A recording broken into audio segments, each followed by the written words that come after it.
and we're doing good there. Mayara kita call center training program, speech laboratory kita. Mayara kita ang artist na to, mga tukib artist nila. These people were once painter, pintor lang yan sa building, pintor sa truck, pintor tricycle. We train these people into painters, artists na nila subong. So we are producing also drawings and paintings na may value added na, no? Hindi lang ang abilidad nila pintas lakyan. This time pwede nila mabutang sa canvas and sell it at a higher cost, no? At a higher price. So these are the things na wala natin ginpabayan, considering na when we expect our city to grow economically, we will need people skilled and intelligent enough to continue what we have started. Hindi mo na pwede na inang notion nila na ining mga trapo na style nila na poor the people and buy the people. Kung poor ang people, pag timpo eleksyon, buy the people. Tidak o kagyapon, kay poor sa mo, kwarta kulang, yan ang kwarta. So balik ka sa this time, what we vision to be is mangin self-reliant na on its own mabuhi. Kaya ako, I personally believe na ang role of government is to provide the basic necessities, infrastructure, and let private sector come in and reap the harvest, no? In so doing, kita sa gobyerno makolektar na taxes and regulate all these activities, no? Right now, ang pinakalain gid experience natin sa syudad sa Cadiz. Kung hindi maatrasar pa ni Wildo sa Cadiz, gareklamo tanan ng negosyante mo. Wala pa ka Wildo City Hall, wala pa kabayad sa utang sa mga tiyanggi. So kapanawag ni Mayor kapanwildo ng City Hall. So ini siya naging biggest employment or employee ang City Hall sa Cadiz, which should not be the case.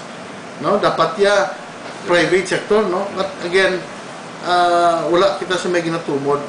Ang Cadiz is one of the big cities in Negros Occidental na wala ya sugar central.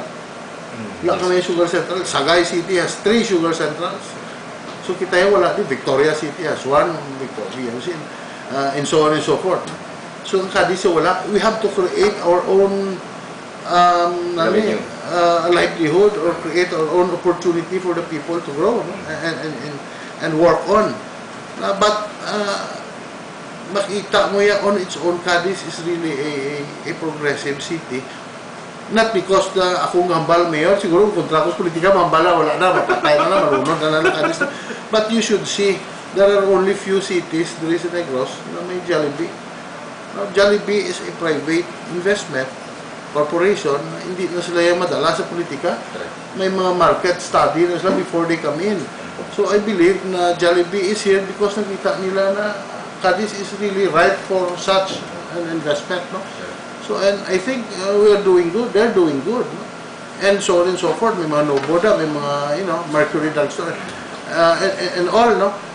So, I believe, pwede ko kahambal siguro, it's safe for me to say na we have the right fundamentals of economics. As long as we continue to implement the programs that we have started and finish what we have started, then I would say na the future is bright here for the city of Cadiz. Kabalo ka Bert, right now, wala lang, may port program, may economic center kita, no, sa city.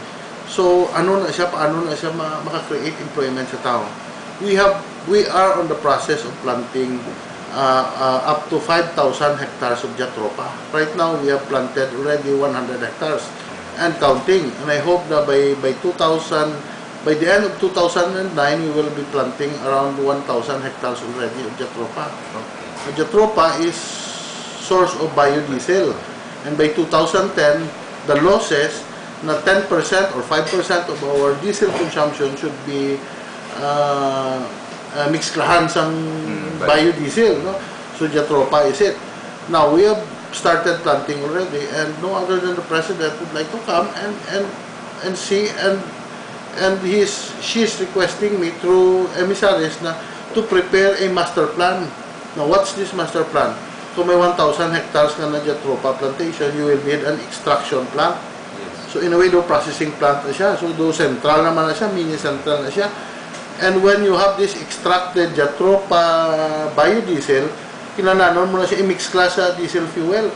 So you need again a mixing tank, no, for that mixing plant for that purpose. So all these, no, mga industries na ma-create because of this commercial port. May commercial port ka, so fuel tankers will come in, mag-mix lang isang ila, kaya may Jatropa produce ang Cadiz, they will mix it here and ship it out wherever they sell, no? So ini siya ng mga economic activities.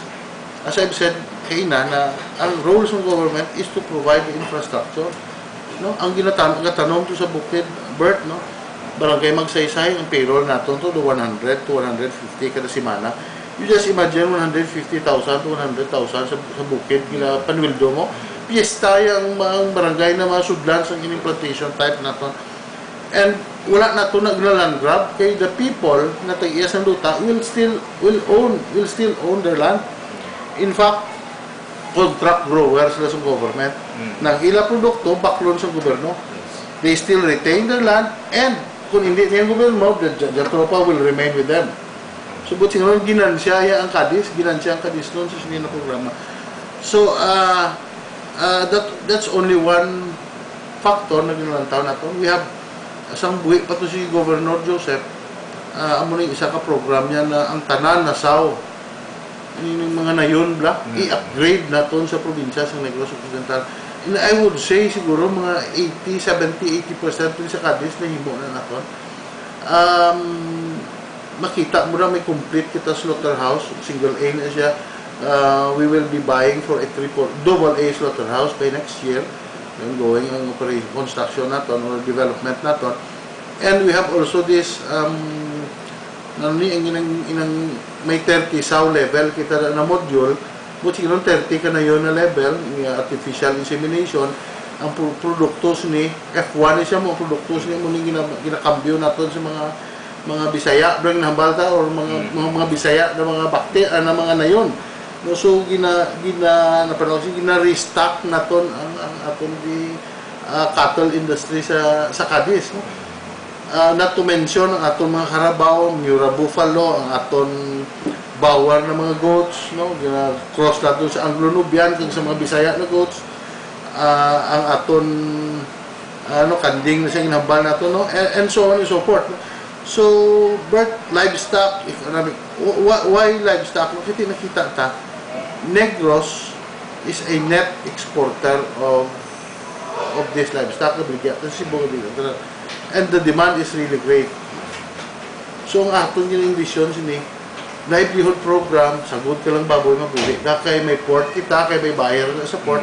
Kabalo ka na ang 1,500 na kanding ni Negros, Dalramos, Manila, tag 2,500 na siya.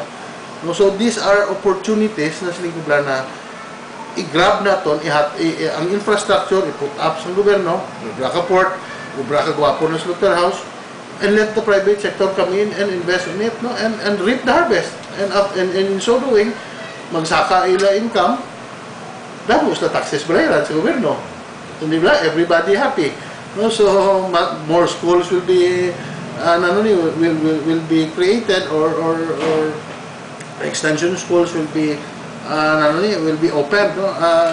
When it comes to education, Bert, 22 barangay sa Cadiz may free high school na tanan. May public high school na tanan siya. Dala na daw mga putok-putokan na to na barangay. May mga high schools na to na before wala na siya access sa free sa education, no? So right now mahambal nato na education, infrastructure, basic needs ara na nabutang nato. Of course, no? Kulang gina permi, may classroom gina na matulog permi ato, may may libro gina permi na kulang, and so on and so forth. But the point here is we are reaching the point na we have started our goals na i-address ang mga problema, and I would say na we are there 80 to 90% already, no? With the help of our Department of Education. I believe na ma-realize natin within the next 2 to 3 years. When it comes sa sir, sa mga tao may mga palatsyago nanda mo. As a leader, bilang isa ka ordinaryo nga tao, ang mga tao nga ara subong sa likod mo nga naupod mo sa sulod sa let's say 8 years, inis lang